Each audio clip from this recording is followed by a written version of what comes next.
അല്ലെ, തപോബലമാണ് ശബരിയുടെ ഒരു സമ്പത്തെന്ന് പറയുന്നത്.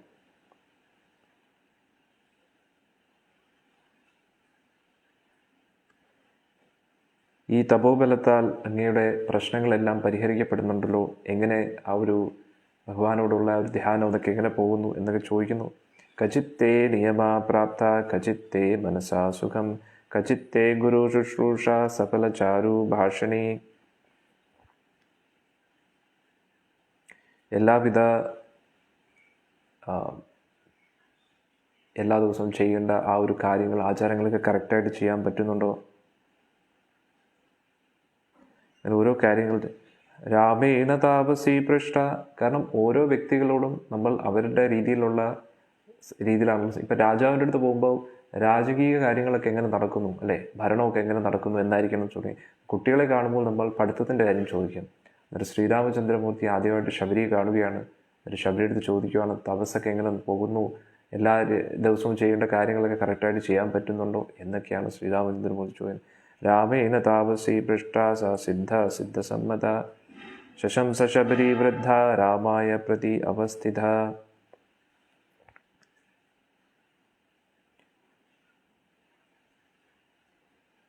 അങ്ങനെ ഇതെല്ലാം കേട്ടപ്പോൾ ശബരിക്ക് വളരെ സന്തോഷമായി. ശബരി തിരിച്ചു പറയുകയാണ്, അധ്യപ്രാപ്ത തപസ്സിദ്ധി തവ സന്ദർശനാത്മയ അധ്യം മേ സഫലം ജന്മ ഗുരുവ ച സംപൂജിത. അങ്ങേ കണ്ടപ്പോഴാണ് എൻ്റെ ഇത്രയും വർഷത്തെ തപസ് സഫലമായത്. ഇപ്പോഴാണ് എൻ്റെ ജീവിതം സഫലമായത്. ഇപ്പോഴാണ് ഗുരുഭൂതന്മാർക്ക് ഞാൻ ചെയ്ത ശുശ്രൂഷയ്ക്ക് അതിൻ്റേതായിട്ടുള്ള ഫലം ലഭിക്കുന്നത് എന്ന് പറയും. അദ്യം മേ സഫലം തപ്ത സ്വർഗ ചൈവ ഭവിഷ്യതി ത്വയി ദേവ പരേ രാമ പൂജിതേ പുരുഷ ഋഷഭ. തവഹം ചക്ഷുഷാ സൗമ്യഭൂത സൗമ്യേന വാനദ ഗമിഷ്യമി അക്ഷാലലോകാൻ ത്വത്പ്രസാദാത് അരിതം. അങ്ങയുടെ ദർശനത്താൽ തന്നെ ഞാൻ പവിത്രീകരിക്കപ്പെട്ടു. എനിക്ക് ഭഗവാന്റെ ധാമത്തിലേക്ക്, അങ്ങയുടെ ധാമത്തിലേക്ക് പോകാനാണ് ആഗ്രഹം. അങ്ങയുടെ ശത്രുക്കളെയെല്ലാം ഞാൻ ഹനിച്ചിരിക്കുകയാണ്. ഏതാണ് ഭഗവാന്റെ ശത്രുക്കൾ? കാമക്രോധ മോഹലോകാദികൾ. ചിത്രകൂടം ത്വയി പ്രാപ്തേ വിമാനേ അതുലി പ്രഭു ഇതിതേ ദിവസമാരുഢ യാനഹം പരിചരിഷ്യാം. മാതംഗ ഋഷിയൊക്കെ ആ ഉപരിലോകത്തിൽ നിന്നുള്ള വിമാനങ്ങൾ വന്ന് കൊണ്ടുപോയി. അങ്ങ് വരുന്ന ദിവസത്തിനായിട്ട് ഞാൻ ഇങ്ങനെ കാത്തിരിക്കുമായിരുന്നു. തൈചേഹം മുക്ത്വാ ധർമ്മജ്ഞേ മഹാഭാഗേ മഹർഷിഭി ആഗമിഷ്യതി തേ രാമ സ്വപുണ്യം ഇമമാശ്രമം സതേ പ്രതിഗൃഹീത്വൈ സൗമിത്രീ സഹിതോതിഥി തം ച ദൃഷ്ട്വാ വരാൻ ലോകാൻ അക്ഷ്യാനത്വം ഗമിഷ്യസി. ആ ഋഷിമാരൊക്കെ, മാതംഗ ഋഷിയരൊക്കെ പറഞ്ഞു, ശ്രീരാം വരും ഈ ഒരു ആശ്രമത്തിൽ സൗമിത്രിയായിട്ട്, അവരെ എല്ലാം സ്വീകരിക്കണം. അവരെ ശ്രീരാമലക്ഷ്മണന്മാരെ കണ്ടു കഴിഞ്ഞാൽ ഏറ്റവും ഉപരി ലോകങ്ങളായിട്ടുള്ള മോക്ഷത്തിൻ്റെ ലോകത്തിലേക്ക് നിങ്ങൾ പോകും എന്ന് പറഞ്ഞു. ഏവമുക്ത്വാ മഹാഭാഗൈ തദാഹം പുരുഷഋഷഭ മയാ തു വിവിധം വന്യം സഞ്ചിതം പുരുഷഋഷഭ തവ അർത്ഥ പുരുഷവ്യാഘ്ര പമ്പയാ തീരസംഭവം. അങ്ങനെ ആ ഋഷിമാരാൽ പറഞ്ഞപ്പോൾ ഞാൻ പലതരത്തിലുള്ള കാടുകളിലൊക്കെ സഞ്ചരിച്ച് ഈ ഫലമൂലാദികളൊക്കെ ഇവിടെ ഉള്ള ഇതെല്ലാം അങ്ങേക്ക് വേണ്ടി കരുതി വച്ചിരിക്കുകയാണ്. ഏവമുക്ത്വാ സധർമാത്മാ ശബര്യാ ശബരീമിതം രാഘവ പ്രാഹ വിജ്ഞാനേ താം നിത്യം അബഹിഷ്കൃതാം.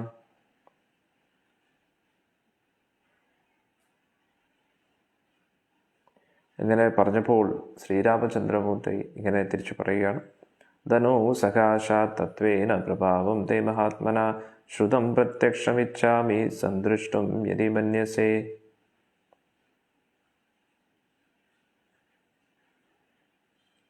ഇവിടെ പറഞ്ഞു, ആ ധനുവിൻ്റെ മകനായിട്ടുള്ള കബന്ധനിൽ നിന്നും ഇതെല്ലാം ഞാൻ കേട്ടിരുന്നു.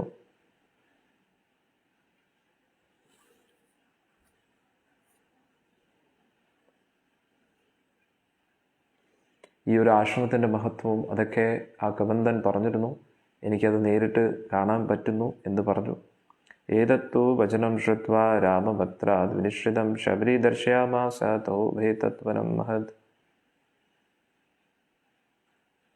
അങ്ങനെ ആ ശബരി ആശ്രമത്തെക്കുറിച്ച് ഭഗവാന് കൂടുതൽ കാണാൻ ആഗ്രഹമുണ്ട് എന്ന് പറഞ്ഞു. ഉടൻ തന്നെ ശബരി വളരെ സന്തോഷത്തോടു കൂടി. ഇതെല്ലാം ഭഗവാൻ ആ ഒരു ബന്ധത്തെ കൂടുതൽ നന്നാക്കാൻ എന്ന് പറഞ്ഞു കഴിഞ്ഞാൽ ശബരി എത്രയോ വർഷങ്ങളായിട്ട് ഭഗവാന് വേണ്ടി കാത്തിരിക്കുകയാണ്. ഭഗവാൻ വരുന്നതും നോക്കി. അന്നേരം ഇനി എന്തായാലും ശബരി ഭഗവാന്റെ ധാമത്തിലേക്ക് പോവുകയാണ്. എന്നിട്ട് ശബരിയുടെ ഈ തപസ്സിനെ, ഭഗവാന് വേണ്ടി കാത്തിരുന്ന ഈ തപസ്സിന് ഭഗവാൻ അതിൻ്റേതായിട്ടുള്ള ഒരു അനുഗ്രഹം കൊടുക്കുകയാണ്. ഭഗവാനുമായിട്ട് സംസാരിക്കാനും ഭഗവാനുമായിട്ട് ഇടപെടാനും ഉള്ള ഒരു സൗഭാഗ്യം ശബരിക്ക് ലഭിക്കുകയാണ്. അന്നേരം പൊതുവേ നമ്മുടെ വീട്ടിലൊക്കെ ആരെങ്കിലും വന്നു കഴിഞ്ഞാൽ നമ്മുടെ വീടൊക്കെ കാണിക്കാൻ എപ്പോഴും നമുക്കൊരു സന്തോഷമായിരിക്കും. അതേപോലെ ശബരിയും പാവം ഒരു ഭക്തയാണ്. ശബരിക്ക് മുന്നിലും പുറകിലും ആരുമില്ല. അന്നേരം ഭഗവാൻ മാത്രമാണ് ശബരിയുടെ ജീവിതത്തിൽ. അന്നേരം ആ ഭഗവാന് വേണ്ടിയാണ് ഇത്രയും വർഷങ്ങളും കാത്തിരുന്നത്. അന്നേരം ഭഗവാൻ വന്നപ്പോൾ ശബരിക്ക് വലിയ സന്തോഷമായി. അന്നേരം ഭഗവാൻ ചോദിക്കുകയാണ്, ഈ ആശ്രമത്തെക്കുറിച്ച് ഞാൻ ഒരുപാട് കേട്ടിരിക്കുന്നു, അതുകൊണ്ട് ദേവി അതൊന്ന് കാണിക്കണം എന്ന് പറഞ്ഞു. പശ്യമേഘഘനപ്രഖ്യം മൃഗപക്ഷി സമാകുലം മതംഗവനം ഇതി ഏവ വിശ്രുതം രഘുനന്ദന ഇഹതേ ഭവതി ആത്മനോ ഗുരുവോ മേ മഹാദ്യുതേ ജുഹാഞ്ചക്രിരേ നീളം മന്ത്രവത് മന്ത്രപൂജിതം. രഘുവംശത്തിലെ കുലോത്തമ, ഇവിടെ ഒരുപാട് സുന്ദരമായിട്ടുള്ള മൃഗങ്ങളും പക്ഷികളും ഒക്കെ ഉണ്ട്. ഇത് മാതംഗ ഋഷിയുടെ ആശ്രമമാണ്. അങ്ങനെ അവിടെയുള്ള ഏതാ സ്ഥലങ്ങളും ആശ്രമത്തിൻ്റെ എല്ലാ ഭാഗങ്ങളും കാണിക്കുകയാണ്. ഇത്യക് പ്രത്യക് സ്ഥലീ വേദി യത്ര തേ മേ സുസ്കൃത്വ പുഷ്പ ഉപഹാരം കുർവന്തി ശ്രമാദ് ഉദ്വേഭിഭീകരേ.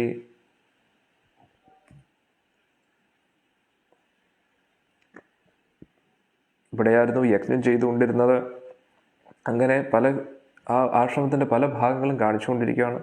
തേഷാം തവ പ്രഭേവേന പശ്യ അധ്യ വിരഘുത്തമ ദ്യോതേന്തി ദിശ സർവ ശ്രിയവേദ്യതുലപ്രഭ.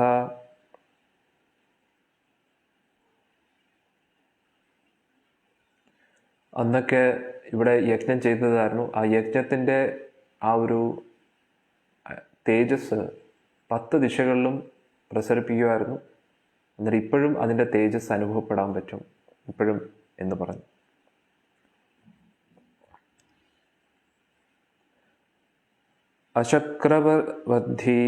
അശക്രവദ്ഭീതൈ ഗന്തും ഉപവാസശ്രമാലസൈ ചിന്തതേ അഭ്യാഗതാൻ പശ്യ സമേതാൻ സപ്തസാഗരാൻ.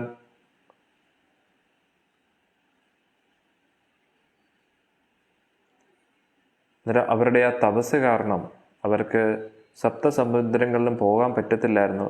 അതുകൊണ്ട് ആ സപ്തസമുദ്രങ്ങളും വളരെ അടുത്ത് വന്നിരിക്കുകയാണ്, നോക്കൂ എന്ന് പറഞ്ഞു. കൃതാഭിഷേകേന സ്ഥാവൽകലാപാദവേഷു അദ്യഭിന വിശ്വന്തി പ്രദേശേ രഘുനന്ദന.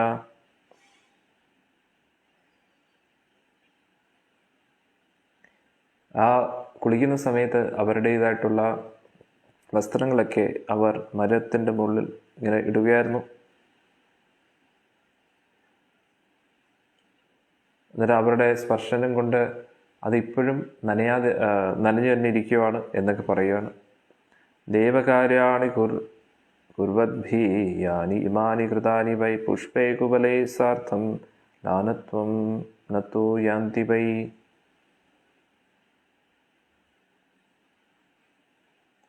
അന്നേരം എന്തുമാത്രം ആ ഒരു ഭക്തരെ ശബരി ബഹുമാനിച്ചിരുന്നു, അതാണ് നമുക്ക് കാണാൻ പറ്റുന്നത്. കൃതസ്ത്രം വനമിതം ദൃഷ്ടം ശ്രോതവ്യം ജം ശ്രുതം തയാ ഇതൈച്ഛാമി അഭ്യുനിജ്ഞാത ത്യക്ഷാമി ഏതത് കലേവരം.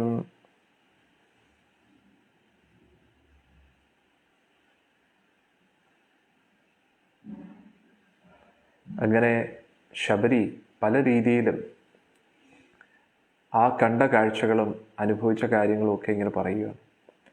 അന്നേരം സാധുജനങ്ങൾ ഉപയോഗിച്ച വസ്തുവകകളൊക്കെ അവരുടെ ഒരു സ്പർശം, അവരുടെ ആ ഒരു സാന്നിധ്യം അതിലെപ്പോഴും കാണുന്നുള്ളതാണ്. ഭഗവാനുമായിട്ട് ബന്ധപ്പെട്ട എല്ലാ കാര്യങ്ങളും ഭഗവാനുമായിട്ട് നമ്മളെ കണക്ട് ചെയ്യും. ആധ്യാത്മിക ശക്തി ഉണ്ടതിൽ. അതേപോലെ തന്നെ സാധുജനങ്ങൾ ഉപയോഗിച്ച വസ്തുക്കളും, എന്തിനേറെ പറയുന്നു, സാധുജനങ്ങൾ മാത്രമല്ല, ഏതൊരു വ്യക്തിയും ഉപയോഗിക്കുന്ന വസ്തുവകകൾ നമ്മൾ അത് തൊടുമ്പോഴോ അത് ഉപയോഗിക്കുമ്പോഴോ ആ ഒരു വ്യക്തിയുടെ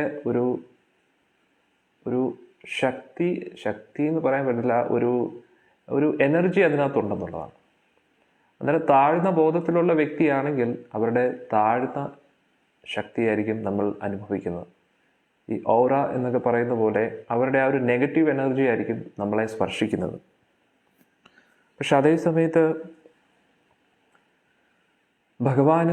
ഭഗവത് സംബന്ധമായിട്ടുള്ള കാര്യങ്ങൾ, ഭഗവാന്റെ ഇപ്പോൾ നമ്മുടെ മദൻ ഗോപാൽ ഉപയോഗിച്ച വസ്ത്രം അല്ലേ, ഭഗവാന്റെ ആ ഒരു കളഭം, നമ്മൾ ഗുരുവായൂർ തിരുസന്നിധിയിൽ നമ്മൾ കളഭം ലഭിക്കും.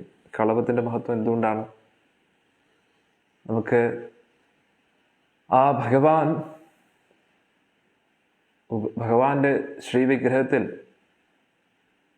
ചാർത്തിയ കളഭമാണത് അല്ലേ. എന്നിട്ട് ആ ഒരു കളഭം നമ്മുടെ നെറ്റിയിൽ തൊടുമ്പോൾ എന്തൊരു അനുഗ്രഹമാണ്, നമുക്ക് ഒരു കുളിർമയാണ്. ആ ഭഗവാന്റെ ആ ഒരു സാന്നിധ്യം നമുക്ക് ഉടൻ തന്നെ അനുഭവിച്ചറിയാൻ പറ്റും. മനസ്സിലായില്ലേ?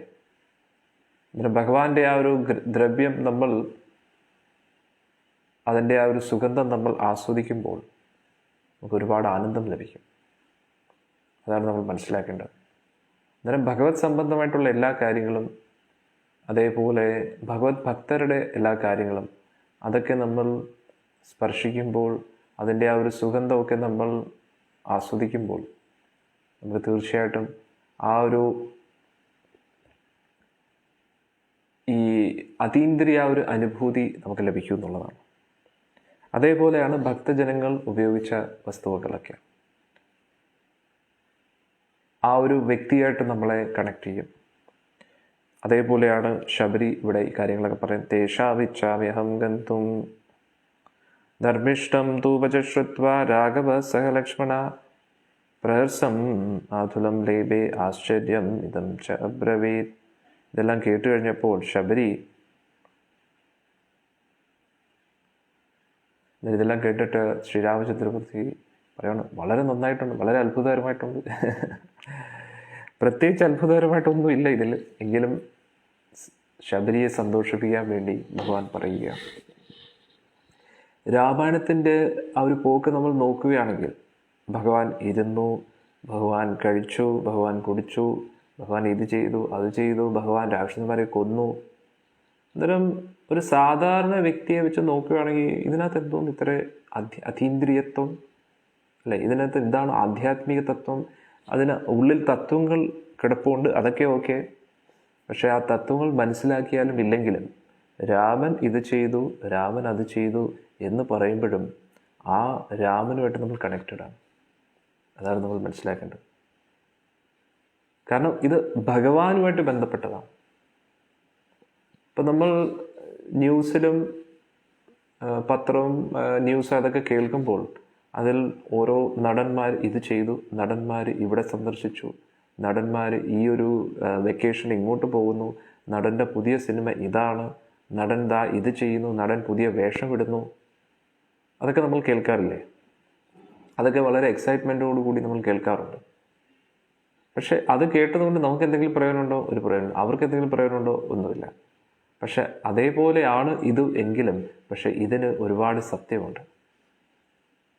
ഭഗവാനുമായിട്ട് കേൾക്കുന്ന കാര്യങ്ങളൊക്കെ ഭഗവാനുമായിട്ട് നമ്മളെ കണക്ട് ചെയ്യും.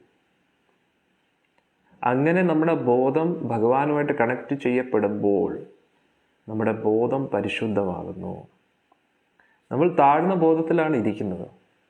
എന്നാൽ താഴ്ന്ന ബോധത്തിൽ ഇരിക്കുമ്പോൾ ഭഗവാന്റെ നാമം കേൾക്കുമ്പോൾ, ഭഗവാന്റെ കഥകൾ കേൾക്കുമ്പോൾ നമ്മുടെ ബോധം ഉയരും. പക്ഷെ അത് എങ്ങനെയാണെന്ന് ചോദിച്ചു കഴിഞ്ഞാൽ ആ ആധികാരികമായിട്ടുള്ള ഗുരുശിഷ്യ പരമ്പരയിൽ നിന്ന് തന്നെ നമ്മൾ കേൾക്കണം. എന്നിൽ നിന്ന് തന്നെ കേൾക്കണമെന്നല്ല ഞാൻ പറയുന്നത്. ആധികാരികമായിട്ടുള്ള ഗുരുശിഷ്യ പരമ്പര ഏതാണോ ആ ഏത് ഭക്തജനങ്ങളിൽ നിന്ന് നമുക്ക് കേൾക്കാം. അതെന്തുകൊണ്ടാണ് അങ്ങനെ പറയുന്നത്? കാരണം ഭഗവാനെക്കുറിച്ചാണ് പറയുന്നത് എങ്കിലും ആ പറയേണ്ട രീതിയിലായിരിക്കത്തില്ല പറയുന്നത്. അതായത് എങ്ങനെയാണ്? ആ ബോധം മാലിന്യങ്ങൾ നിറഞ്ഞ ബോധമായിരിക്കാം. കാരണം ഗുരുശിഷ്യ പരമ്പര അനുസരിച്ച് ഇപ്പോൾ ഞാൻ പെർഫെക്റ്റ് അല്ല, പക്ഷെ ഞാൻ വരുന്ന ഗുരുശിഷ്യ പരമ്പര പെർഫെക്റ്റാണ്. എൻ്റെ ഉള്ളിൽ ഒരുപാട് മാലിന്യങ്ങളൊക്കെ ഉണ്ട്, പക്ഷേ ഞാൻ എൻ്റെ ഗുരുവിൽ നിന്ന് ഞാൻ കേട്ട തത്വമാണ് നിങ്ങളോട് പറയുന്നത്. അന്നേരം അതുകൊണ്ട് ഞാൻ പറയുന്ന കാര്യങ്ങൾ പെർഫെക്റ്റാണ്. ഞാൻ പെർഫെക്റ്റ് അല്ല, പക്ഷെ ഞാൻ പറയുന്ന കാര്യങ്ങൾ പെർഫെക്റ്റാണ്. കാരണം ഗുരുശിഷ്യ പരമ്പര അനുസരിച്ച് ഞാൻ എന്താണോ കേട്ടത് അതാണ് ഞാൻ പറയുന്നത്. അന്നേരം അതേപോലെ ആയിരിക്കണം നമ്മൾ ഗുരുശിഷ്യ പരമ്പര അനുസരിച്ച് കേൾക്കുന്നത്. അങ്ങനെ നമ്മൾ കേൾക്കുമ്പോൾ എന്താണെന്ന് ചോദിച്ചു കഴിഞ്ഞാൽ നമ്മുടെ ഹൃദയത്തിലുള്ള മാലിന്യങ്ങളൊക്കെ നശിക്കും. ശ്രീല പ്രഭുപാദ് ജി പറയുന്നു, ഗുരുശിഷ്യ പരമ്പരയിൽ വരുന്ന ഗുരുവിൻ്റെ ഉത്തരവാദിത്വം എന്ന് പറഞ്ഞാൽ ഒരു പോസ്റ്റ്മാനെ പോലെയാണ്. പോസ്റ്റ്മാൻ്റെ ഡ്യൂട്ടി എന്താണ്? ഏത് അഡ്രസ്സാണോ ആ ഒരു ലെറ്ററിൽ എഴുതിയിരിക്കുന്നത്, ലെറ്ററിൻ്റെ കവറിൽ, ആ ഒരു അഡ്രസ്സിലേക്ക് ആ ലെറ്റർ ഡെലിവർ ചെയ്യുക, അത്രയേ ഉള്ളൂ. ആ ലെറ്റർ പൊട്ടിച്ച് നോക്കുക, അതിനകത്ത് സ്വന്തം മെസ്സേജ് എന്തെങ്കിലും ഇടുക, അങ്ങനെ ഒന്നും ചെയ്യുന്നില്ല അല്ലേ. ഏത് അഡ്രസ്സാണോ എഴുതിയിരിക്കുന്നത് ആ അഡ്രസ്സിലേക്ക് അത് എത്തിക്കുക, അത്രയേ ഉള്ളൂ. അതാണ് നമ്മുടെ ഡ്യൂട്ടി. അന്നേരം അങ്ങനെ ചെയ്യുമ്പോൾ മാത്രമേ നമ്മുടേതായിട്ടുള്ള മാലിന്യങ്ങൾ ഇതിൽ കലർത്താതെ ഗുരുശിഷ്യ പരമ്പര അനുസരിച്ച് എന്താണോ നമ്മൾ കേട്ടത് അത് അതേപോലെ അങ്ങോട്ട് കൊടുക്കുമ്പോൾ എന്തായിരിക്കും? അവർക്ക് ഭഗവാനുമായിട്ടുള്ള ആ ഒരു സാന്നിധ്യം അവർക്ക് അനുഭവപ്പെടും. കാരണം ആ വചനങ്ങൾ എൻ്റെ വചനങ്ങളല്ല, ഗുരുശിഷ്യ പരമ്പര അനുസരിച്ച് വരുന്ന വചനങ്ങളാണ്. അതാണ് എല്ലാ ഗുരുശിഷ്യ പരമ്പരയിലും വരുന്ന ആ ഒരു പ്രഭാഷണം കൊടുക്കുന്ന, സത്സംഗം നടത്തുന്ന ഒരു ഭക്തന്റെ ഉത്തരവാദിത്വം അതാണ്. സ്വന്തം മാലിന്യങ്ങൾ അതിൽ കലർത്താതെ അത് അതേപോലെ എത്തിക്കുക. ഇനി ആ പ്രഭാഷണം കൊടുക്കുന്ന വ്യക്തിയുടെ ബോധം എത്രത്തോളം പരിശുദ്ധമാണോ അത്രത്തോളം ക്ലിയർ ആയിട്ട് ആ മെസ്സേജ് കേൾക്കുന്നവരുടെ ഹൃദയത്തിലോട്ട് സ്പർശിക്കും. ഇപ്പോൾ ഞാൻ എൻ്റേതായിട്ടുള്ള എൻ്റെ ബോധത്തിൻ്റെ മാലിന്യങ്ങളൊക്കെ ആ ഒരു മെസ്സേജിനെ മാലിന്യങ്ങൾ കലർത്താം. പക്ഷെ എൻ്റെ ബോധം പരിശുദ്ധമാണെങ്കിൽ ആ ഭഗവാനിൽ നിന്ന് വരുന്ന ആ ഒരു സന്ദേശം, ഗുരുശിഷ്യ പരമ്പര അനുസരിച്ച് വരുന്ന സന്ദേശം അതേപോലെ നിങ്ങളുടെ ഹൃദയത്തിൽ സ്പർശിക്കും. അന്നേരം എത്രത്തോളം ഞാൻ എൻ്റെ ഹൃദയത്തിൽ ബോധത്തെ ഹൃദയത്തിലുള്ള മാലിന്യങ്ങളെ മാറ്റി വെച്ച് പറയുന്നുവോ അത്രത്തോളം നിങ്ങളുടെ ഹൃദയത്തിൽ അത് ഒരു മാറ്റം സൃഷ്ടിക്കുക എന്നുള്ളതാണ്. അതാണ് നമ്മളും ചെയ്യേണ്ടത്. അതാണ് ഒരു ഗുരുശിഷ്യ പരമ്പരയിൽ വരുന്ന ഒരു ഭക്തൻ്റെ ഉത്തരവാദിത്വം. അതാണ് നമ്മൾ പരിശ്രമിക്കുന്നത്. അതുകൊണ്ട് നിങ്ങളെല്ലാവരും എനിക്ക് വേണ്ടി പ്രാർത്ഥിക്കണം. എൻ്റെ ഹൃദയത്തിലുള്ള കാമം, ക്രോധം, ലോഭം, മതം, മാത്സര്യം ഇതൊക്കെ നശിച്ച് കൂടുതൽ കൂടുതൽ നിങ്ങളെപ്പോലുള്ള ഭക്തരുടെ ഹൃദയത്തിലേക്ക് നിങ്ങളുടെ എല്ലാവരുടെയും ആനന്ദത്തിന് വേണ്ടി ആ ഭഗവാന്റെ പരിശുദ്ധ സന്ദേശം, പരിശുദ്ധ ഭക്തിയെക്കുറിച്ചുള്ള സന്ദേശം കൂടുതൽ പേരിലേക്ക് എത്തിക്കാൻ അനുഗ്രഹിക്കണം. നിങ്ങൾ പ്രാർത്ഥിച്ച ഗുരുവായൂരപ്പൻ കേൾക്കും. അടിയന് വേണ്ടി പ്രാർത്ഥിക്കണം. ഇത് നമുക്ക് മുന്നോട്ട് നോക്കാം. അങ്ങനെ ഇതെല്ലാം കേട്ടിട്ട് ശ്രീരാമചന്ദ്രമൂർത്തി ഇതെല്ലാം കേട്ടിട്ട് ഭഗവാൻ ഇതിൽ അത്ഭുതമൊന്നുമില്ല, പക്ഷേ ശബരിയെ ഒന്ന് സന്തോഷിപ്പിക്കാൻ വേണ്ടി ഭഗവാൻ എല്ലാം വളരെ നന്നായിരിക്കുന്നു, വളരെയധികം നന്നായിരിക്കുന്നു എന്നൊക്കെ പറഞ്ഞ് ഭഗവാൻ പറയുകയാണ് ശബരി ദേവിയെ സന്തോഷിപ്പിക്കാൻ. ഇതി ഏവം ഉക്ത്വാ ജടില ചീര കൃഷ്ണജീനംബര അനുജ്ഞാതൂ രാമേണ ഹുത്വാ ആത്മാനം ഹുതജ്ഞനെ ജ്വലത്പാവക സംകാശ സ്വർഗം ഏവ ജഗാമസ. അങ്ങനെ ശ്രീരാമചന്ദ്രമൂർത്തിയാൽ പറഞ്ഞപ്പോൾ ജഡധാരിയായിട്ടുള്ള ആ മരൗരികളും അതുകൂടാതെ മാൻതോലും ധരിച്ചിരുന്ന ആ ഒരു ശബരി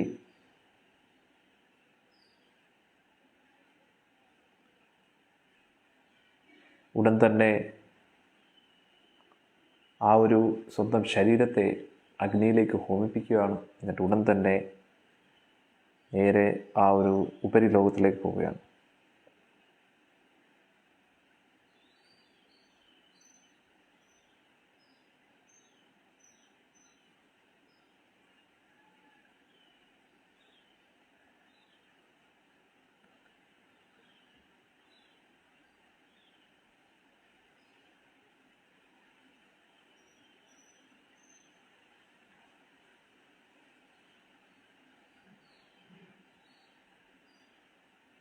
നമുക്ക് ഒന്നും കൂടെ ആ ശ്ലോകങ്ങളൊക്കെ ഒന്ന് നോക്കാം. ഒരു മിനിറ്റ്. ഹരേ കൃഷ്ണ ഹരേ കൃഷ്ണ കൃഷ്ണ കൃഷ്ണ ഹരി ഹരി ഹരി രാമ ഹരി രാമ രാമ രാമ ഹരി ഹരി ഹരേ കൃഷ്ണ ഹരേ കൃഷ്ണ കൃഷ്ണ കൃഷ്ണ ഹരേ ഹരി ഹരേ രാമ ഹരേ രാമ.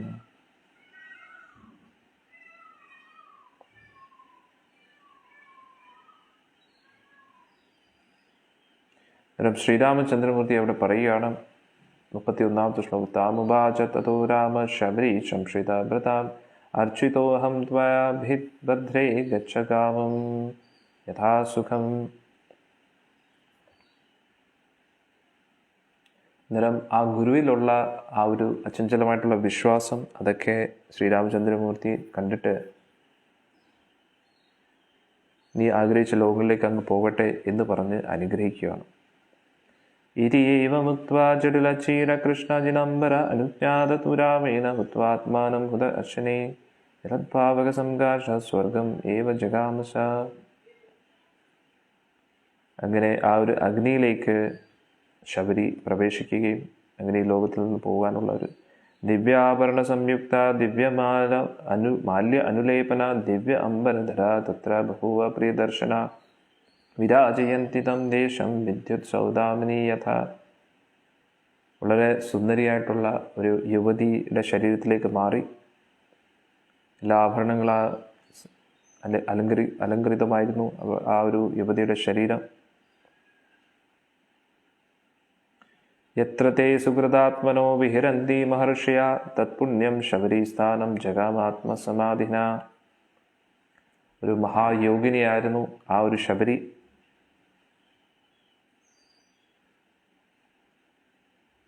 ദിവ്യം തു തസ്യാമം യാഥായ ശബരിയാൻ സ്വേന തേജസ ലക്ഷ്മണേന സഹ ഭ്രാത്ര ചിന്തയമാസ രാഘവ.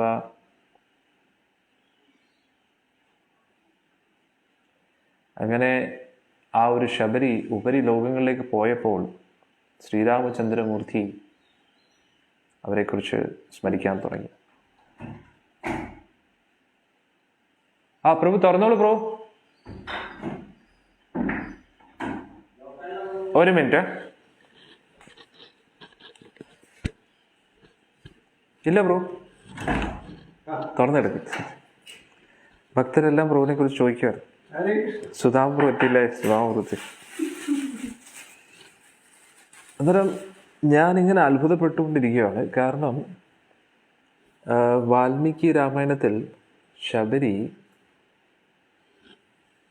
പഴം കഴിച്ചിട്ട് കൊടുത്തതായിട്ട് പറയുന്നില്ല. വളരെ ഷോക്കിംഗ് ആണല്ലേ? എനിക്കും ഷോക്കിംഗ് ആയി. ഞാൻ ഇതിനു മുമ്പേ കുറേ വർഷങ്ങൾക്ക് മുമ്പായിരുന്നു വായിച്ചത്.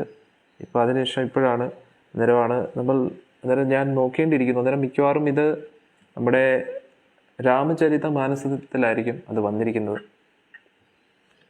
നമ്മൾ നോക്കുകയാണെങ്കിൽ ഇതിൽ പറയുന്നില്ല. സുധാമ പ്രഭു, എല്ലാവരും പ്രഭുവിനെ കാണാൻ ആഗ്രഹിക്കുന്നു. ഇതാണ് നമ്മുടെ സുധാമ പ്രഭു, അറിയാലോ. ഹരേ കൃഷ്ണ.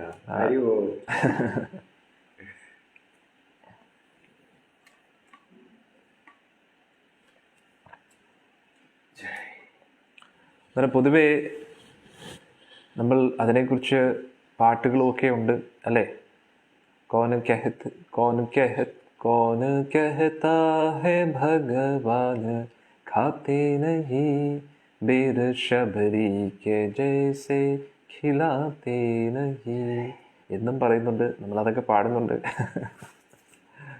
അന്നേരം ചില സമയത്ത് ചില ലീലകൾ പല പല യുഗങ്ങളിൽ നടന്നതായിരിക്കാം.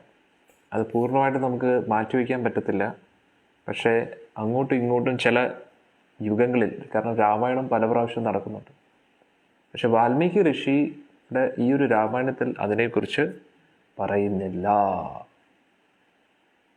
മനസ്സിലായില്ലേ? കാരണം കാരണങ്ങളുണ്ട്. ഇവിടെ എടുത്ത് വാൽമീകി ഋഷി പറയുന്നുണ്ട്, ഒരു മഹായോഗിനിയാണ് നമ്മുടെ ശബരി എന്നാണ് പറയുന്നത്. അന്നേരം ശബരി എന്ന് പറയുന്നത് സാധാരണ ഒരു സ്ത്രീയല്ല. നമ്മൾ പൊതുവെ ചിന്തിക്കുന്നത് ഒരു അറിവും ജ്ഞാനവും ഒന്നുമില്ലാത്ത ഒരു താഴ്ന്ന കുലത്തിലുള്ള ഒരു വ്യക്തിയായിട്ടാണ് കാണുന്നത്. ജന്മം കൊണ്ടല്ല ഞാൻ പറയുന്നത്, പ്രവൃത്തി കൊണ്ട്, കർമ്മം കൊണ്ട്. അന്നേരം അങ്ങനെ ആയിരിക്കുമല്ലോ അങ്ങനെയുള്ള ഒരാൾക്ക് കഴിച്ചിട്ട് കൊടുക്കാൻ. ഇതൊരു യോഗിനിയാണ്. അന്നേരം യോഗിനി എന്ന് പറയുമ്പോൾ അവർക്ക് എന്താണ് അറിയാത്തത്? അവർ മുൻകൂട്ടി പല കാര്യങ്ങളും അറിയാൻ പറ്റും, സാക്ഷാത്കാരം ലഭിക്കും. എന്നിട്ട് ഈ ഒരു യോഗിനി സ്വന്തം ശരീരത്തെ ആ ഒരു അഗ്നിയിൽ ദഹിപ്പിച്ചിട്ട് പോവുകയാണ്. അന്നേരം എന്തൊക്കെയാണ് നടക്കുന്നത് അല്ലേ? അന്നേരം എന്തായാലും വാൽമീകി രാമായണമാണ് നമ്മൾ ചർച്ച ചെയ്യുന്നത്. അതിൽ ഓരോ ശ്ലോകവും നമ്മൾ ചർച്ച ചെയ്യുന്നതാണ്. പ്രത്യേകിച്ച് ശ്രീരാമചന്ദ്രമൂർത്തി വരുന്ന എല്ലാ ശ്ലോകങ്ങളും ചർച്ച ചെയ്യുവാണ്. ബാക്കിയുള്ള എന്തെങ്കിലും കൂടുതൽ വിഷമത്തെക്കുറിച്ച് വളരെ വിസ്തരിച്ച് പറയുന്ന ആ ഒരു രംഗം മാത്രമേ എടുക്കാതുള്ളൂ. അല്ലാതെ നമ്മൾ നോക്കുകയാണെങ്കിൽ എല്ലാ ശ്ലോകങ്ങളും എടുത്തിട്ടുണ്ട്. അതിലെങ്ങും അങ്ങനെ പറയുന്നതായിട്ട് ഞാൻ ഇതുവരെ കണ്ടില്ല. നോക്കാം, എന്താണെന്ന് അറിയത്തില്ല. എന്നാൽ ഇവിടെ പറയുന്നത് ശബരി കണ്ടു, വേണ്ട രീതിയിൽ സത്കരിച്ചു, അതിനുശേഷം പോയി എന്നാണ് പറയുന്നത്. അന്നേരം ആ ഒരു ആതിഥ്യ മര്യാദയൊക്കെ ചെയ്തു എന്ന് പറയുന്നു. അന്നേരം ചിലപ്പോൾ ആ സമയത്തായിരിക്കാം ആ ഒരു പഴം കൊടുത്തത്. അന്നേരം അതിനെക്കുറിച്ച് വാൽമീകി ഋഷി പറയാൻ ഉദ്ദേശിച്ച് കാണത്തില്ല. ചിലപ്പോൾ ആ സമയത്ത് ചിലപ്പോൾ ശബരി സ്നേഹത്തോടു കൂടി അങ്ങനെ ചെയ്ത് കാണാം, പറയാൻ പറ്റത്തില്ല. പക്ഷെ അതിനെക്കുറിച്ചുള്ള ശ്ലോകങ്ങൾ നിങ്ങൾക്ക് ആർക്കെങ്കിലും എന്തെങ്കിലും ഒരു റെഫറൻസ് കിട്ടുവാണ് വാൽമീകി ഋഷി രാമായണത്തിൽ നിന്ന് അങ്ങനെ പറയുന്നുണ്ടെങ്കിൽ എനിക്ക് മെസ്സേജ് അയക്കാം എൻ്റെ ഫോൺ നമ്പറിൽ 7510710108. പക്ഷെ ഞാൻ നോക്കുന്ന ആ ഒരു വാൽമീകി ഋഷി രാമായണത്തിൽ ശ്ലോകങ്ങൾ നമ്മൾ പ്രതി ശ്ലോകം ഇങ്ങനെ ചർച്ച ചെയ്ത് പോവുകയാണ്, അതിൽ കാണുന്നില്ല. അന്നേരം ചിലപ്പോൾ അങ്ങനെ ശബരി ചെയ്തിട്ടുണ്ടാവാം, പക്ഷെ അതിനെക്കുറിച്ച് കൂടുതൽ വിസ്തരിച്ച് പറയുന്നില്ല. പിന്നെ ബാക്കി ചിലപ്പോൾ രാമചരിത മാനസത്തിലായിരിക്കും അതിനെക്കുറിച്ച് പറയുന്നത്. അത് ഞാൻ ഒന്നുകൂടെ അതിനെക്കുറിച്ചൊക്കെ ഒന്ന് റെഫർ ചെയ്യാൻ നോക്കാൻ പോവുകയാണ്. കാരണം ഇത് വളരെ നമ്മളെല്ലാവരും എത്രയോ വർഷങ്ങളായിട്ട് അറിയുന്ന ഒരു കാര്യം. ശബരി എന്ന് പറയുമ്പോൾ ഉടൻ തന്നെ നമുക്ക് ആ ശബരി ഫലം കൊടുത്ത ഭഗവാൻ ആ ഒരു കഴിച്ച ശേഷം ആ ഒരു ഫ്രൂട്ട് കൊടുക്കുന്നതായിട്ടാണ് നമ്മളെപ്പോഴും ഓർക്കുന്നത്. അതാണ് നമ്മൾ കേൾക്കുന്നത് അല്ലേ? അന്നേരം ഇവിടെ അങ്ങനെ ഇതുവരെ പറഞ്ഞിട്ടില്ല. അന്നേരം ശബരി മഹായോഗിനിയായിട്ടാണ് പറയുന്നത്. അന്നേരം ഒരു യോഗിനി എന്ന് പറഞ്ഞു കഴിഞ്ഞാൽ സാധാരണ വ്യക്തിയല്ല. മനസ്സിലായില്ലേ? അന്നേരം നിങ്ങൾ ഈ ഒരു നമ്പറിൽ അയച്ചാൽ മതി, 7511114180. അതെൻ്റെ ഫ്രണ്ടായ ജിജി, അദ്ദേഹത്തിൻ്റെ നമ്പറാണ്. അദ്ദേഹത്തിൻ്റെ നമ്പറിൽ അയച്ചാൽ മതി, 7511114180. ആ നമ്പറിലേക്ക് അയച്ചാൽ മതി. എഴുത്തച്ഛൻ രാമായണത്തിലും ഇല്ല ഒരാൾ പറയുന്നു. ഒരു മാഡം, ശ്രീകുമാരി മേനോൻ മാഡം പറയുന്നു എഴുത്തച്ഛൻ രാമായണത്തിലും ഇല്ല. പിന്നെ എവിടെ നിന്ന് വന്നു അറിയണ്ടേ? പക്ഷെ എന്നാലും കൊള്ളാം, ആ ഒരു ഭക്തിഭാവം കൊള്ളാം. അതുകൊണ്ട് ഇതാണ് ഞാൻ പറയുന്നത്, ഗ്രന്ഥങ്ങളിൽ അത് പറഞ്ഞോ ഇല്ലയോ നമ്മൾ എപ്പോഴും ചെക്ക് ചെയ്യണം. അതുകൊണ്ട് എല്ലാം നല്ലതായിരിക്കും. അല്ലാതെ നമ്മൾ പറയുന്ന എല്ലാം സെൻറ്റിമെൻ്റലായിപ്പോവും. എല്ലാവർക്കും ഷോക്കായി അല്ലേ? എനിക്കും ഷോക്കായി. ചില കാര്യങ്ങൾ നമ്മൾ വിചാരിക്കുന്നതിനപ്പുറത്താണ്. അതാണ് നമ്മൾ മനസ്സിലാക്കേണ്ടത്. അന്നേരം ശബരിയുടെ ചിലപ്പോൾ ഇത് എങ്ങും പറഞ്ഞിട്ടില്ല എങ്കിൽ ആരാണിത് ചെയ്തത്, ആ ആളിനെയാണ് നമുക്ക് കണ്ടുപിടിക്കേണ്ടത്. കാരണം ചില വ്യക്തികൾ അവരവരുടേതായിട്ടുള്ള രീതിയിൽ ഇതിനെയൊക്കെ മാറ്റിമറിക്കാൻ ശ്രമിക്കും. മനസ്സിലായില്ലേ? ഉദാഹരണത്തിന് എന്തോ ഒരു കഥയുണ്ടായിരുന്നു, അത് ഞാൻ മറന്നുപോയി. ഒരിക്കൽ നമ്മുടെ ജഗന്നാഥ് പുരിയുടെ അടുത്തായിട്ട് ഒരു ബ്രാഹ്മണനുണ്ട്, യോഗീന്ദ്രാണ്. തീർച്ചയായിട്ടും യോഗീന്ദ്രാണ് ഇടാം. ജഗന്നാഥ് പുരിയുടെ അടുത്തായിട്ട് ഒരു ബ്രാഹ്മണന്റെ കഥയുണ്ട്. ബ്രാഹ്മണൻ ചെരുപ്പൂത്തിയാണ്. അതിൽ ചെരുപ്പൂത്തി ഇങ്ങനെ ചെരുപ്പ് കുത്താനായിട്ട് കല്ല് വെച്ച് ഇടിക്കും. ആ കല്ലെന്ന് പറയുന്നത് സാലഗ്രാമമായിരുന്നു. ഇദ്ദേഹത്തിന് അത് അറിഞ്ഞുകൂടാ. പക്ഷെ പാടുന്നത് ഗോപിക ഗീതവും ഗീതാ ഗോവിന്ദത്തിൽ അഷ്ടപതിയുടെ അതൊക്കെയാണ് പാടിക്കൊണ്ടിരിക്കുന്നത്. അന്നേരം അതൊക്കെ പാടി അതേ ഇരിക്കും. അന്നേരം ഒരു ബ്രാഹ്മണൻ വരികയും ബ്രാഹ്മണൻ കണ്ടിട്ട് പറയും, ഇതെന്തോ നിനക്ക് അറിയാമോ എന്നൊക്കെ പറഞ്ഞു. ഇത് കാശ് കൊടുത്തിട്ട് അദ്ദേഹം കാശ് കൊടുത്തല്ല, ക്ഷമിക്കണം, അദ്ദേഹം പറഞ്ഞു ഇതിന് പകരമായിട്ട് ഞാൻ എന്ത് തരാം, ഇതിന് പകരം വേറൊരു കല്ല് ഉപയോഗിക്കും എന്നൊക്കെ പറഞ്ഞിട്ട് അങ്ങനെ. കാരണം സാലഗ്രാമം കാശ് കൊടുത്ത് വാങ്ങാൻ പാടില്ല. പക്ഷെ എങ്ങനെയോ അദ്ദേഹം വാങ്ങിച്ചു അത്. അതിനുശേഷം അത് സ്വീകരിച്ച് വീട്ടിൽ വന്ന് പൂജയൊക്കെ ചെയ്തു. അങ്ങനെ പൂജയൊക്കെ ചെയ്ത് അഭിഷേകമൊക്കെ ചെയ്തു, പുഷ്പങ്ങളൊക്കെ അർപ്പിച്ചു. രാത്രിയിൽ ഭഗവാൻ വന്നിട്ട് പറയാം, എന്നെ മര്യാദയ്ക്ക് അവിടെ കൊണ്ട് വെക്കണം, എനിക്ക് അവിടെയാണ് ഇഷ്ടം എന്ന് പറഞ്ഞു. അങ്ങനെ ഭഗവാനെ തിരിച്ചുകൊണ്ട്. അന്നേരം ഇത് ആധികാരികമായിട്ടുള്ളൊരു ചരിത്രമാണ്. അന്നേരം ചെരുപ്പുകുത്തി എന്ന് പറയുന്നത് വലിയൊരു ഭക്തനാണ് ഭഗവാന്റെ. പക്ഷെ ഈ ഒരു കഥ ഇന്റർനെറ്റിൽ വേറെ രീതിയിൽ കറങ്ങുന്നുണ്ട്. അതെങ്ങനെയാണെന്നറിയോ? ഞാൻ പറയാം. ഒരു മാംസം വിൽക്കുന്ന ആള്, അറവുശാലയിൽ നിൽക്കുന്ന ഒരുത്തൻ, അവൻ മാംസം കട്ട് ചെയ്യുന്നതിൻ്റെ അടുത്തായിട്ട് ഈ ഒരു കല്ല് വെച്ചിട്ടുണ്ട്. അന്നേരം ഇത് ബ്രാഹ്മണൻ കാണുന്നു. അന്നേരം ബ്രാഹ്മണൻ അവിടുന്ന് സാലഗ്രാമത്തിനെ കൊണ്ടുപോയി, ഇത് എന്തുവാന്ന് നോക്കണേ, എന്തൊരു ഘോര അപരാധമാണെന്ന് നോക്കണേ ഈ കഥ. ഒറിജിനൽ കഥ എങ്ങനെയാണ്, ഈ കഥ എങ്ങനെയാണ്? അന്നേരം പശ്ചാത്തലങ്ങൾ മാറ്റി ആൾക്കാർ അവരവരുടേതായിട്ടുള്ള മാലിന്യങ്ങളെ അതിനകത്ത് കലർത്താൻ നോക്കും. അന്നേരം ഇങ്ങനെ പറയുമ്പോൾ എന്താണ്, ഉടനെ നമ്മൾ വിചാരിക്കും, കൊള്ളാം, മാംസം കഴിച്ചാലും കുഴപ്പമില്ല, ഭക്തനായിട്ട് ഇരുന്നാൽ മതി. നമ്പർ തെറ്റി. 7511144180. 108 അല്ല, അത് വേറെ ആരുടെയെങ്കിലും കയ്യിൽ പോകും. 7511144180. ഇതാണ് ജിജി പ്രഭുവിൻ്റെ നമ്പർ. 7511144180. നിങ്ങൾക്ക് ബുക്സ് വേണമെങ്കിലും എന്തെങ്കിലും ഡൗട്ട്സ് എന്തെങ്കിലും എന്നോട് ചോദിക്കാറുണ്ടെങ്കിൽ അതിലിടാം. എന്നിട്ട് അദ്ദേഹം എനിക്കത് ഫോർവേഡ് ചെയ്യും, ഞാനത് നോക്കിയിട്ട് തിരിച്ചു പറയാം. ഓക്കെ, 7511144180. ഇതാണ് നമ്പർ. അതൊന്ന് ആലോചിച്ച് നോക്കണം, എത്ര ഘോരമായിട്ടുള്ള വൃത്തിയിട്ട മോശമായിട്ടുള്ള പരിപാടിയാണ് നോക്കണേ. സാലഗ്രാമം എന്ന് പറഞ്ഞു കഴിഞ്ഞാൽ സാക്ഷാൽ ഭഗവാനാണ്. ഒരിക്കലും മാംസമായിട്ട് അടുത്ത് അത് അവരുടെ കുലം പിന്നെ മുടിഞ്ഞു എന്നുള്ളതാണ്. അന്നേരം സ്വന്തം മാലിന്യങ്ങളെ അവരുടെ വ്യക്തിപരമായിട്ടുള്ള താല്പര്യത്തിന് വേണ്ടി വായി തോന്നി എന്തും പറയാമെന്നുള്ളതാണ്. അത് നമ്മൾ വളരെ കെയർഫുള്ളായിട്ടിരിക്കണം. ഇങ്ങനെ എന്തെങ്കിലും കഥ ഡീവിയേഷൻ ഉള്ള കഥകൾ കേൾക്കുകയാണെങ്കിൽ നമ്മൾ ഉടനെ എന്ത് ചെയ്യണമെന്ന് വെച്ച് കഴിഞ്ഞാൽ, നമ്മൾ എവിടെ നിന്ന് ഇത് വരുന്നു, ഈ കഥയുടെ സ്രോതസ് എന്താണെന്ന് നമ്മൾ മനസ്സിലാക്കണം. ഇപ്പൊ ഉദാഹരണത്തിന് ചെരുപ്പൂത്തിയും ജഗന്നാഥ് പുരിയുടെ ആ ഒരു ഇതും വെച്ച് നമ്മൾ നോക്കുകയാണെങ്കിൽ അത് തെറ്റില്ല. കാരണം ഭഗവാൻ അങ്ങനെയാണ്. അപ്പം ആ ഒരു ചെരുപ്പൂത്തിക്ക് അറിഞ്ഞുകൂടാ. അതിൻ്റെ അർത്ഥം നമ്മളും സാലഗ്രാമം എടുത്ത് ചെരുപ്പൂത്തി ഉടനെ ഭഗവാൻ ഇഷ്ടപ്പെടുമോ? ഇല്ല. അവിടെ ആ ഒരു ചരിത്രത്തിന്റെ ഉദ്ദേശം ഭഗവാൻ കൂടുതലും ഭക്തിഭാവമാണ് നോക്കുന്നത് എന്നാണ്. ഇപ്പോൾ ഒരു ചെരുപ്പ് കുത്തി ചെയ്യുന്ന ആ ഒരു തൊഴിൽ ഒരിക്കലും ഭക്തിക്ക് എതിരെയല്ല. പക്ഷെ മാംസം എന്ന് പറഞ്ഞു കഴിഞ്ഞാൽ ഭക്തിക്ക് എതിരെയാണ്. 4 യമനിയമങ്ങളിൽ ഒന്ന് തെറ്റുകയാണ് മാംസം കഴിക്കുന്നതിലൂടെയും വിൽക്കുന്നതിലൂടെയും. പാപമാണ്.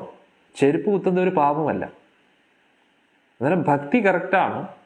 പക്ഷെ അതേ സമയത്ത് ഭക്തിയുടെ കൂട്ടത്തിൽ പാപം കൂടെ ചെയ്യുവാണെങ്കിൽ അത് തെറ്റാണ്. അതൊരിക്കലും ഒന്നിച്ചു പോകത്തില്ല. ഭക്തരാണെന്ന് പറയുന്നു, പക്ഷെ മാംസം ഭക്ഷിക്കുന്നത് നിർത്തുന്നില്ല, അവിഹിത ബന്ധങ്ങൾ നിർത്തുന്നില്ല, ലഹരി പദാർത്ഥങ്ങൾ ഉപയോഗിക്കുന്നത് നിർത്തുന്നില്ല, ചൂത് കളിക്കുന്നത് നിർത്തുന്നില്ല. അത് ഭക്തിയല്ല. അത് ഭക്തി മാലിന്യങ്ങൾ നിറഞ്ഞിട്ടുള്ള ഭക്തിയാണ്. അത് ഗുരുവായൂരപ്പന് ഒരിക്കലും സ്വീകരിക്കാൻ പറ്റത്തില്ല. മനസ്സിലായില്ലേ? അതായത് ഭക്തരല്ല. അത് തന്നെയാണ് നമുക്ക് പറയാം. അതായത് ഈ മാംസത്തെക്കുറിച്ച് പറയുന്നു, അതിൻ്റെ കൂട്ടത്തിൽ ഈ സാലഗ്രാമം അതെങ്ങനെയാണ് നടക്കുന്നത്? ഒരിക്കലും നടക്കാത്ത കാര്യമാണ്. അതുകൊണ്ട് ഇപ്പോൾ എല്ലാ ചരിതങ്ങൾക്കും റെഫറൻസ് കിട്ടണമെന്നില്ല. ഇപ്പോൾ ഉദാഹരണത്തിന് നമ്മൾ രാമായണത്തിൽ തന്നെ പല കഥകളും ഇല്ല. ഇപ്പോൾ കാകഭൂഷുണ്ടി, ആ കാക്കയുടെ കഥ ഭഗവാന്റെ വലിയ ഭക്തനായിട്ടുള്ള ബട്ട് ആനിമൽ സ്കിൻസ് ഒക്കെ ഉപയോഗിക്കുന്നുണ്ടല്ലോ. ആനിമൽ സ്കിൻ എവിടെയാണ് ഉപയോഗിക്കുന്നത്? ഇപ്പം ചെരുപ്പിലാണെങ്കിൽ ലെതറിലാണെങ്കിൽ അതൊന്നും ഉപയോഗിക്കാൻ പാടില്ല ആക്ച്വലി. ഇപ്പം ഞാൻ പേഴ്സണലി ലെതർ ആയിട്ടുള്ള ഐറ്റംസ് ഒന്നും ഉപയോഗിക്കുന്നില്ല. ഇനി മൃദംഗത്തിൻ്റെ കാര്യമാണെങ്കിൽ അത് പശു സ്വയം മരിച്ചതിന് ശേഷം, വൃദ്ധാവസ്ഥയിലേക്ക് എത്തി മരിച്ചതിന് ശേഷം അതിൻ്റെ ആ ഒരു സ്കിൻ ഉപയോഗിച്ചിട്ടാണ് ആ ഒരു മൃദംഗത്തിൻ്റെ ഇത്. അതിനെതിരെ ഇപ്പോൾ ഇസ്കോൺ നമ്മുടെ ഹരേ കൃഷ്ണ ഭക്തർ, പൊതുവെ വൃന്ദാവനത്തിലുള്ള ഭക്തരെല്ലാവരും കൂടെ ചേർന്ന് അഹിംസാ മൃദംഗം എന്ന് പറഞ്ഞ് സ്റ്റാർട്ട് ചെയ്തിരിക്കുകയാണ്. അതുപോലും വേണ്ട എന്ന് പറഞ്ഞിട്ട് ഇപ്പോൾ ഞാൻ ഇതിനു മുമ്പേ ഉപയോഗിച്ച മൃദംഗമൊക്കെ അല്ലേ, അന്നേരം അത് ഒരു ഫൈബറിൻ്റെ മൃദംഗമാണ്. അന്നേരം അതും വേണ്ട എന്നുള്ള രീതിയിലാണ് ഇപ്പോഴത്തെ എല്ലാം പോകുന്നത്. കാരണം ആ പശു പ്രായം കൊണ്ട് മരിച്ചതാണോ അതോ എന്തിനു വേണ്ടി വധിച്ചതാണോ ഒന്നും നമുക്ക് അറിയാൻ പറ്റത്തില്ലല്ലോ.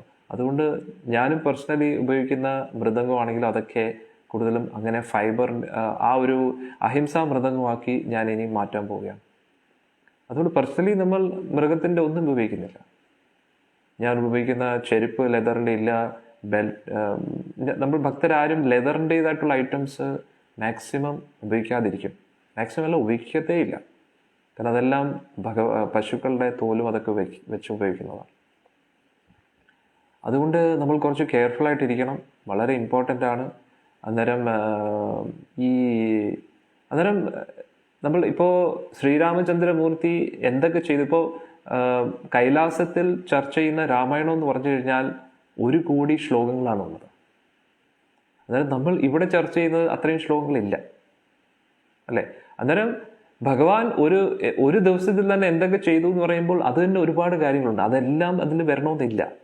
അതുകൊണ്ട് ചില കാര്യങ്ങളൊക്കെ ഇപ്പം ഗുരുവായൂർ തിരുസന്നിധിയിൽ നടന്ന ലീലകളൊക്കെ, പൂന്താനത്തിൻ്റെയും കുറൂരമ്മയൊക്കെ, അതൊക്കെ സ്ഥലപുരാണമായിട്ടാണ് വരുന്നത്. സ്ഥലപുരാണം എന്ന് പറഞ്ഞാൽ അത് വ്യാസമഹർഷി തന്നെ എഴുതിയ കഥയല്ല. വ്യാസമഹർഷി 5000 വർഷം മുമ്പല്ലേ എഴുതിയത്. എന്നാൽ അതെല്ലാം അവിടെ തന്നെ വരണമെന്നില്ല. എല്ലാ കാര്യങ്ങളും എല്ലാ ഗ്രന്ഥങ്ങളിലും, വേദങ്ങളിലും, ഉപനിഷത്തുകളിലും, പുരാണങ്ങളിലും വരണമെന്നില്ല. മനസ്സിലായില്ലേ? കാരണം അത് വളരെ കുറച്ച് കാര്യങ്ങളെ എഴുതിയിട്ടു. ഇപ്പം ഭഗവാൻ കൃഷ്ണനെ കുറിച്ച് വേദങ്ങളിലും ഉപനിഷത്തുകളിലും ഒക്കെ പെട്ടെന്ന് നമുക്ക് കിട്ടത്തില്ല. കാരണം വേദങ്ങളിലും ഉപനിഷത്തുകളിലും പുരാണങ്ങളിലും ഒക്കെ കൂടുതലും ഭഗവാനെ ഒഫീഷ്യൽ രീതിയിലാണ് സംബോധന ചെയ്യുന്നത്. അന്നേരം ഭഗവാനെ ഒഫീഷ്യൽ രീതിയിൽ സംബോധന ചെയ്യുമ്പോൾ അതെപ്പോഴും വിഷ്ണു, നാരായണൻ എന്നായിരിക്കും. പക്ഷേ ഭഗവാൻ കൃഷ്ണൻ എന്ന് പറയുന്നത് ഭഗവാന്റെ അൺഒഫീഷ്യൽ പേഴ്സണൽ രൂപമാണ്. ഭഗവാൻ ഔപചാരികപരമായിട്ട് ഈ പരിപാലനം ഏറ്റെടുക്കുമ്പോൾ ഭഗവാൻ വിഷ്ണുവായിട്ടാണ് ഈ ലോകത്തെ പരിപാലനം ചെയ്യുന്നത്. അതുകൊണ്ട് വേദങ്ങളിലും ഉപനിഷത്തുകളിലും ഒക്കെ കൃഷ്ണ എന്നുള്ള പേര് നമുക്ക് കിട്ടത്തില്ല. വളരെ വേദേഷു ദുർലഭം. പക്ഷെ അതുകൊണ്ട് തന്നെയാണ് നാരദ മഹർഷിയും വ്യാസ മഹർഷിയുടെ പറഞ്ഞത് ഒരുപാട് കാര്യങ്ങൾ എഴുതി. ഒരുപാട് കാര്യങ്ങൾ അങ്ങ് എഴുതി. പക്ഷേ കൃഷ്ണ സംബന്ധമായിട്ടുള്ള കാര്യങ്ങൾ പൂർണ്ണമായിട്ട് ഒരു ഗ്രന്ഥം എഴുതണം. അതാണ് ശ്രീമദ് ഭാഗവതം, അതാണ് അമലപുരാണം. ഭഗവത് സംബന്ധമായിട്ടുള്ള കാര്യങ്ങൾ ഒന്ന് ആലോചിച്ചു. അന്നേരം എല്ലാ കാര്യങ്ങളും എല്ലാ ഗ്രന്ഥങ്ങളും വരണമെന്നില്ല. അതുകൊണ്ട് എല്ലാത്തിനും സ്രോതസ് കിട്ടണമെന്നില്ല. പക്ഷേ ഭഗവാന്റെ തത്വം മാറാത്ത കാര്യങ്ങൾ നമുക്ക് സ്വീകരിക്കാം. ഭഗവാന്റെ തത്വത്തെ ചോദ്യം ചെയ്യുന്ന രീതിയിലാണെങ്കിൽ എന്ത് ചെയ്യണം? നമുക്ക് ഉടനെ അതിൻ്റെ സ്രോതസ് അന്വേഷിക്കണം. അല്ലാതെ ആധികാരികമായിട്ട് ഇപ്പം ഭഗവാൻ കൃഷ്ണൻ ഗോലോകനാഥനാണ്, ഗോപികമാരുമായിട്ടുള്ള ലീലകളെക്കുറിച്ചൊക്കെ ആധികാരികമായിട്ടുള്ള രീതിയിൽ പറയുകയാണ്, അതൊക്കെയാണെങ്കിൽ നമുക്ക് സ്വീകരിക്കാം. ഇപ്പൊ കുറൂരമ്മയെക്കുറിച്ച് പറയുന്ന പൂന്താനം, അതിൻ്റെ സ്രോതസ് നമ്മൾ അന്വേഷിക്കുന്നില്ലല്ലോ. കാരണം അത് തത്വത്തെ ഖണ്ഡിക്കുന്നില്ല എങ്കിൽ നമുക്ക് സ്വീകരിക്കാം. പക്ഷെ ഇപ്പം പറയാണ് പൂന്താനം ഇങ്ങനെ മാംസം കഴിച്ചു എന്ന് പറഞ്ഞാൽ എങ്കിൽ നമ്മൾ സ്രോതസ് അന്വേഷിക്കണം. അല്ലെങ്കിൽ സാളഗ്രാമം ഇങ്ങനെ മാംസമായിട്ട് വെക്കാം എന്നൊക്കെ പറഞ്ഞു കഴിഞ്ഞാൽ നമ്മൾ ഇതെവിടെ നിന്നാണ് വരുന്നതെന്ന് ചോദിക്കാം. കാരണം അത് ബേസിക് ആയിട്ടുള്ള കാര്യത്തെ ഖണ്ഡിക്കുന്നതാണ്. മനസ്സിലായില്ലേ? ഇപ്പൊ ഉദാഹരണത്തിന് ഒരു കോടതിയിൽ ഒരാളെ ഒരു ക്രിമിനലായിട്ട് പോലീസുകാരെ പിടിച്ചു. അന്നേരം വാദം നടന്നുകൊണ്ടിരിക്കുകയാണ്. അന്നേരം വാദം നടന്നുകൊണ്ടിരിക്കുമ്പോൾ ആ സാക്ഷി പറയുന്ന ആള് ആദ്യം പ്രതിജ്ഞ എടുക്കുന്നു, അതിനുശേഷം പറയുന്നു. അന്നേരം സാക്ഷി പറയുന്ന ആള് സത്യമാണോ കള്ളമാണോ നമുക്ക് അറിഞ്ഞുകൂടാ. പക്ഷെ നമ്മളത് സ്വീകരിക്കുകയാണ്. പക്ഷെ പറയുന്നതിൽ എന്തെങ്കിലും മിസ്റ്റേക്സ് ഉണ്ടെങ്കിൽ, അതായത് ബേസിക്കലി കുറച്ച് കാര്യങ്ങളൊക്കെ ഇല്ലേ, ഇപ്പം ഉദാഹരണത്തിന് ആ ഒരു പറയുന്ന ആൾ പറയുവാണ്, ഞാൻ കള്ള് കുടിച്ചിട്ടിരിക്കുമായിരുന്നു, പക്ഷെ ഞാൻ വ്യക്തമായിട്ട് കണ്ടു ഇദ്ദേഹം കൊല ചെയ്യുന്നതായിട്ട്. ഉടനെ ആ സാക്ഷിയെ സ്വീകരിക്കാൻ പറ്റത്തില്ല, കാരണം കള്ള് കുടിച്ചിട്ടാണ്. കാരണം കള്ള് കുടിച്ചിട്ടാണ് ആൾ ഇരിക്കുന്നതെങ്കിൽ ആൾക്ക് ബോധം കാണത്തില്ല. അതുകൊണ്ട് ഇദ്ദേഹം ചെയ്തത് കണ്ടോ ഇല്ലയോ നമുക്ക് എങ്ങനെ അറിയാം? അന്നേരം അടിസ്ഥാനപരമായിട്ടുള്ള കുറച്ച് കാര്യങ്ങളുണ്ട്. അന്നേരം അങ്ങനെയുള്ള കാര്യങ്ങളാകുമ്പോൾ ഒരിക്കലും അത് സ്വീകരിക്കാൻ പറ്റത്തില്ല. അന്നേരം മാംസഭക്ഷണം, ലഹരി പദാർത്ഥങ്ങൾ, അവിഹിത ബന്ധങ്ങൾ, ചൂതുകളി, ഇതൊക്കെ ഭക്തിക്ക് വിരുദ്ധമായിട്ടുള്ള കാര്യങ്ങൾ, ഒരിക്കലും ഭക്തിയിൽ ചേർക്കാൻ പറ്റാത്ത കാര്യങ്ങളാണ്. പിന്നെ അതെങ്ങനെ അതുമായിട്ട് മാച്ച് ആവും? ഒരിക്കലും മാച്ച് ആവത്തില്ല. ബാക്കിയുള്ളതെല്ലാം നമുക്ക് സഹിക്കാൻ പറ്റും. ഇപ്പം ചെരുപ്പ് കുത്തി സാലഗ്രാമമെത്ത് ചെരുപ്പിനെ അടിച്ചു, ഓക്കെ, ഭഗവാൻ അത് ചെയ്യും. കാരണം ഭഗവാൻ ഭക്തിഭാവം മാത്രമേ നോക്കുന്നുള്ളൂ. പക്ഷെ അതും മാംസമായിട്ട് എങ്ങനെയാണ് വെക്കുന്നത്? ആ ധേനുകാസുരനെ വധിച്ചതിന് ശേഷം ആ താലവൃക്ഷത്തിന്റെ ഫലങ്ങളെല്ലാം അവിടെ വീണ് കിടന്നു. അന്നേരം ഭയങ്കര സംഭവമാണ് ശ്രീമദ് ഭാഗവതത്തിലെ. കഴുതയുടെ രൂപത്തിൽ, സാധാരണ കഴുതയല്ല കേട്ടോ, ഭയങ്കര ഭയാനകമായിട്ടുള്ള കഴുതയുടെ രൂപത്തിലാണ് ധേനുകാസുരനും കൂട്ടത്തിലുള്ള ബാക്കിയുള്ള ധേനുകന്മാരും വരുന്നത്. അന്നേരം അവരെല്ലാം ഓടി ഭഗവാന്റെ അടുത്തേക്ക് വരുമ്പോൾ ഭഗവാൻ തൂക്കി ഒറ്റ എറിയാണെന്നുള്ളത് ഭയങ്കര രസമാണ്. എന്നിട്ട് ധേനുകാസുരനെ വധിക്കുന്നത് ബലരാംജിയാണ്.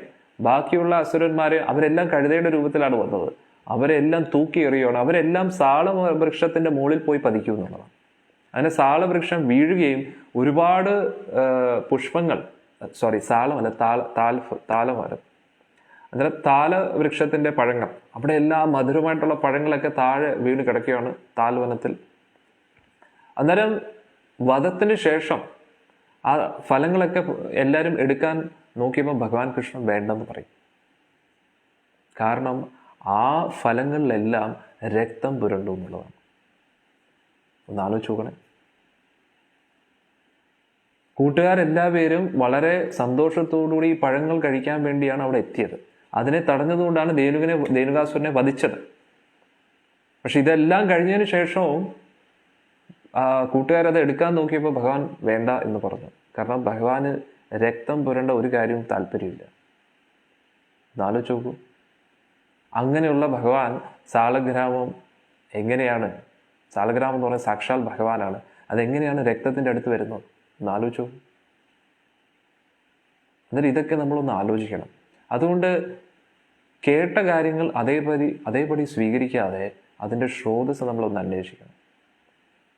ഭക്തിയും മാംസഭക്ഷണവും 4 യമനിയമങ്ങൾ തെറ്റിക്കുന്ന ഒരിക്കലും ഒന്നിച്ചു പോകുന്ന കാര്യങ്ങളല്ല.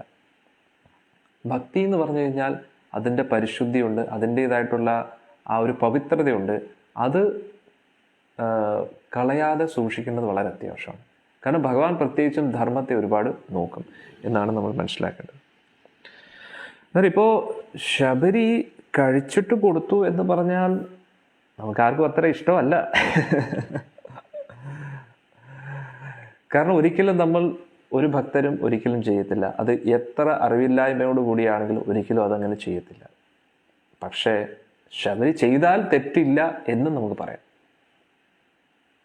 കാരണം ശബരി അത്രയ്ക്ക് പരിശുദ്ധ ഭക്തയുമാണ്. അതുകൊണ്ട് ചെയ്താലും നമുക്ക് സ്വീകരിക്കാം, ചെയ്തില്ല എന്ന് പറഞ്ഞാലും ഓക്കെ, നമുക്ക് രണ്ടും ഓക്കെയാണ്. പക്ഷെ എന്നാലും നമുക്കൊരിക്കലും ചിന്തിക്കാൻ പറ്റാത്ത കാര്യമാണ് നമ്മൾ കഴിച്ചതിൻ്റെ ബാക്കി ഭഗവാന് കൊടുക്കുക എന്ന് പറഞ്ഞാൽ. മനസ്സിലായില്ലേ? അതാണ് നമ്മൾ ഇതിൽ നിന്ന് ഉൾക്കൊള്ളേണ്ടത്. ഇവിടെ അടുത്ത നമുക്ക് നോക്കാം. അങ്ങനെ ശബരി ദേവി മോക്ഷത്തിലേക്ക് എത്തുകയാണ്. അതിനുശേഷം ശ്രീരാമചന്ദ്രമൂർത്തിയും ലക്ഷ്മണസ്വാമിയും പമ്പ സരോവരത്തിലേക്ക് എത്തുകയാണ്. അതാണ് നമ്മൾ ഇന്ന് ചർച്ച ചെയ്യുന്നത്. അങ്ങനെ നമ്മുടെ ആരണ്യകാന്ഡം കഴിഞ്ഞിരിക്കുകയാണ്.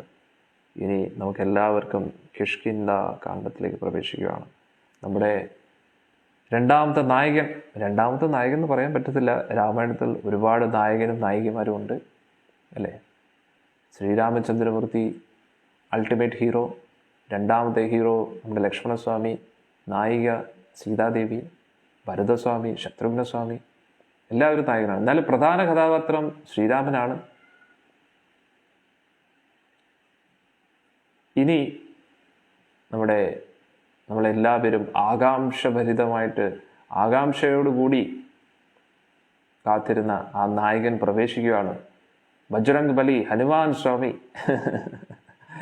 അങ്ങനെ ഉച്ചയ്ക്ക് അദ്ദേഹം പ്രവേശിക്കുകയാണ്, രംഗപ്രവേശം നടത്തുകയാണ്. അതോടുകൂടി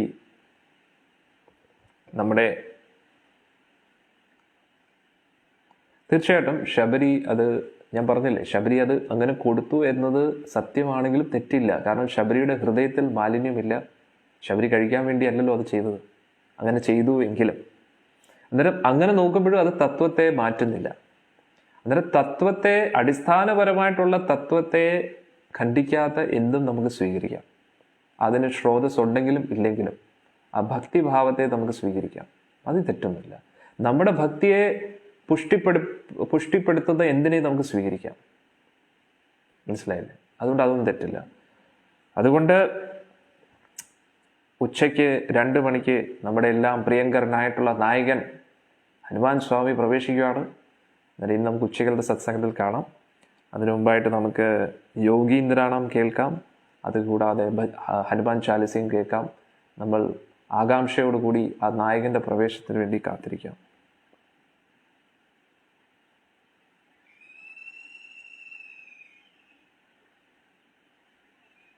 ആദ്യം യോഗീന്ദ്രാണം കേൾക്കാം.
Krishna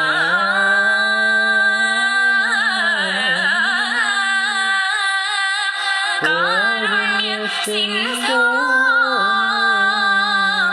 Kritva Nishishatapan Pradishatu Paramananda Santoha Lakshmi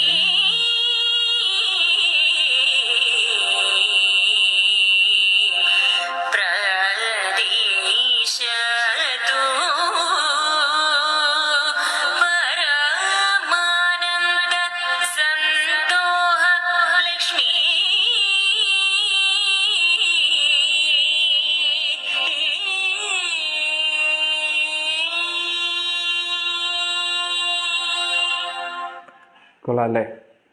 എത്ര പ്രാവശ്യം കേട്ടാലും മതിയാകത്തില്ല. ഇനി നമുക്ക് ഹനുമാൻ ചാലിസ കേൾക്കാം.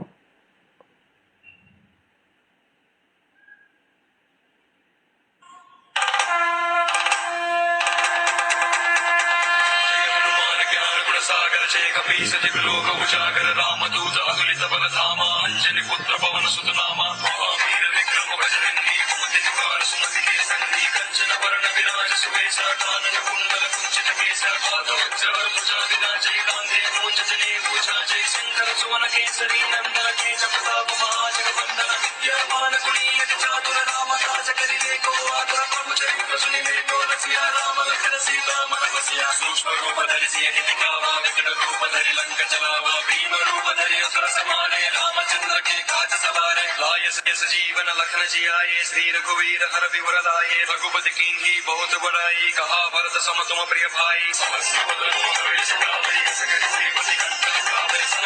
ब्रह्मादि मुनीसा नारद सारद सहित हरीसा यम कुबेर दिगपाल चला जय कवि कोविद कहि सके कहा जय तुम उपकार सुग्रीव कीन्हा राम मिलाय राजपद दीन्हा तुम हनुमंत विभीषण माना लंकेश्वर भय सब जग जाना युग सहस्र योजन बल भानु लील्योतानि मधुर बल जानु प्रभु मुद्रिका मेलि मुख माहि जन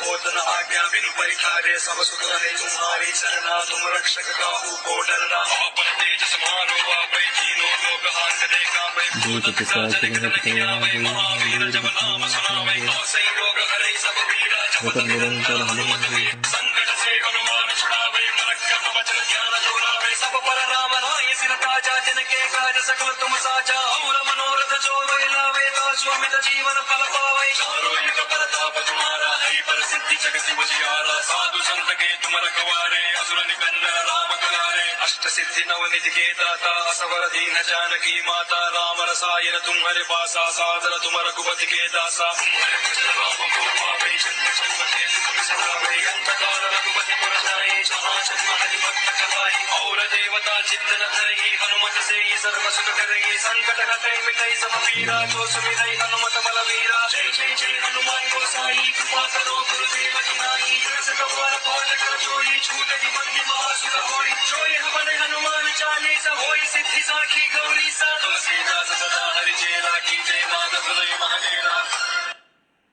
കൊള്ളാം അല്ലേ? അന്നേരം ഇന്ന് ഉച്ചയ്ക്ക് നായകൻ പ്രവേശിക്കുകയാണ്. നമുക്ക് നോക്കാം. ഹനുമാൻ സ്വാമി ഇനി മുതൽ ഹനുമാൻ സ്വാമിയുടെ ലീലകളാണ്. അതിൻ്റെ അർത്ഥം പറഞ്ഞു തരാം തീർച്ചയായിട്ടും. ഒരു ദിവസം നമുക്ക് ഹനുമാൻ സ്വാമിയുടെ ചാലിസയുടെ കഥയും പറയാം. അതിമനോഹരമാണ് ഹനുമൻ ചരിതം. ഒരു ഭക്തൻ എങ്ങനെ ഇരിക്കണം എന്ന് നമുക്ക് ഹനുമാൻ സ്വാമിയിൽ നിന്ന് പഠിക്കാൻ പറ്റും. ഇത്രയും മഹാശക്തനാണ്, പക്ഷെ എപ്പോഴും നിൽക്കുന്നത് ഇങ്ങനെയാണ് അല്ലേ? ആ ശ്രീരാമന് വേണ്ടി എന്തും ചെയ്യാൻ തയ്യാറായിട്ട് നിൽക്കുകയാണ് ഹനുമാൻ സ്വാമി. അതുകൊണ്ട് അദ്ദേഹത്തെക്കുറിച്ച് എത്ര പറഞ്ഞാലും തീരത്തില്ല. അന്നേരം ഇന്ന് ഉച്ചയ്ക്ക് നമുക്ക് അദ്ദേഹത്തിൻ്റെ ചരിതം തുടങ്ങാം. അദ്ദേഹം എൻട്രി ചെയ്യുവാണ്, നായകൻ പ്രവേശിക്കുകയാണ് രാമായണത്തിൽ. നമുക്ക് നോക്കാം. ഹരേ കൃഷ്ണ. ഇന്ന് വന്ന എല്ലാ ഭക്തജനങ്ങൾക്കും ഹനുമാൻ സ്വാമിയുടെ കൃപാകടാക്ഷത്താൽ പരിശുദ്ധ ഭക്തി ലഭിക്കട്ടെ എന്ന് പ്രാർത്ഥിക്കുന്നു. ഹരേ കൃഷ്ണ. ശ്രീമാത് രാമായണം की जय, श्री रामचंद्रमूर्ति की जय, लक्ष्मण स्वामी की जय, सीता मैया की जय, भरत शत्रुघ्न स्वामी की जय, हनुमान स्वामी की जय, निताय गौर प्रेमानंदे हरि हरि बोल.